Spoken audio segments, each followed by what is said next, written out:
If you're like me and used to love Battle Royale games, you may notice that the genre has gotten a bit stale as of late. Since its first appearance, BR games became that trendy genre to the point where almost every popular game wanted a piece of it, including obviously tacked on BR modes like Call of Duty Warzone. Heavy hitters such as Fortnite lean hard on the nostalgia or whatever TikTok says is popular this week. While some have that military aesthetic, and even games that parody other massive shooters. Oh wait, that technically isn't a BR? It's basically one anyway. Find me in the comments, I dare you. Well, I got an exclusive first look at this game with other content creators in the gaming space that will truly have you rethink what a BR could be if we took elements from a legendary franchise. This is Scramble Knights, a BR game where you jump off a steamboat with 32 players only to find yourself riding the back of a turtle into an island. Made by Funktronic Studios, a company known for their VR games, this is their first game in the BR space. And let's admit, it kinda looks like Legend of Zelda meets Fortnite, and we love that. I want to stress that the playtest I was in only lasted 2 hours, so we have yet to see what this game truly has in store.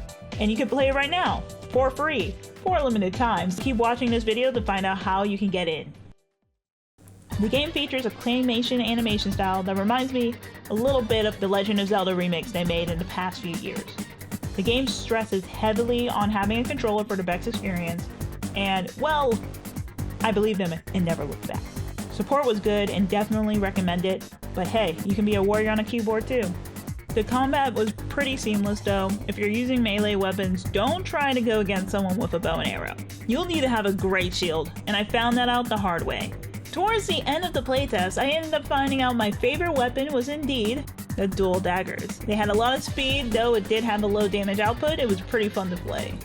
There was also other weapons as well you could choose from, great swords, spears, and even more weapons are on the way, such as a great hammer and a flail. There's also secondary weapons as well. You can have an icicle, which can basically freeze people upon contact, mirrors that you can use to clone other monsters and become them, and the trusty old boomerang. All of which follows the themes of traditional, medieval, or fantasy games. Oh, and you can clearly tell the anime influence. And if you're a side quest enjoyer, just like myself, you'll find yourself doing a ton of them. Just like a traditional RPG, there's questing built in, and it's a quick way to get gems to acquire better weapons and utilities. But try to manage yourself well, otherwise you'll find yourself on the bottom of the food chain. Now here come the flaws. There was a limited camera, and that's probably due to the fact that this game is all top down, but it can be hard to see your character, especially in tight situations. During the playtest, we did face some server issues, and those outside of North America also experienced individual disconnections as well.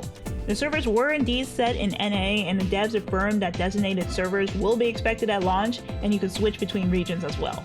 Players did state having issue with interactions like inability to roll, sprint, but I personally didn't face those type of issues. Those are something to keep in mind as you try to game for yourself.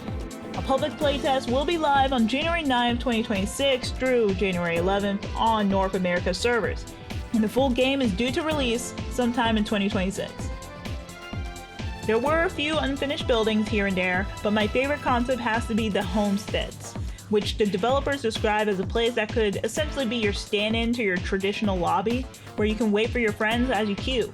And there's a lot of to be determined elements since it hasn't been fully fleshed out, but essentially you have a house, a little hangout place for your crew to wait to start the game.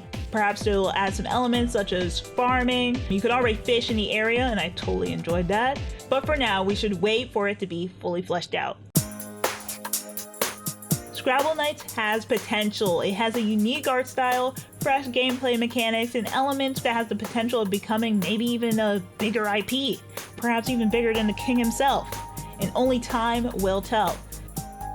So what do you think? Will this be your new daily game, or would you stick with the likes of Fortnite? Let me know in the comments below. Let me know if you're also trying out the playtest and what your thoughts are, and be sure to like and subscribe to the channel for more Scramble Knight updates and other indie games. See you in the next vid.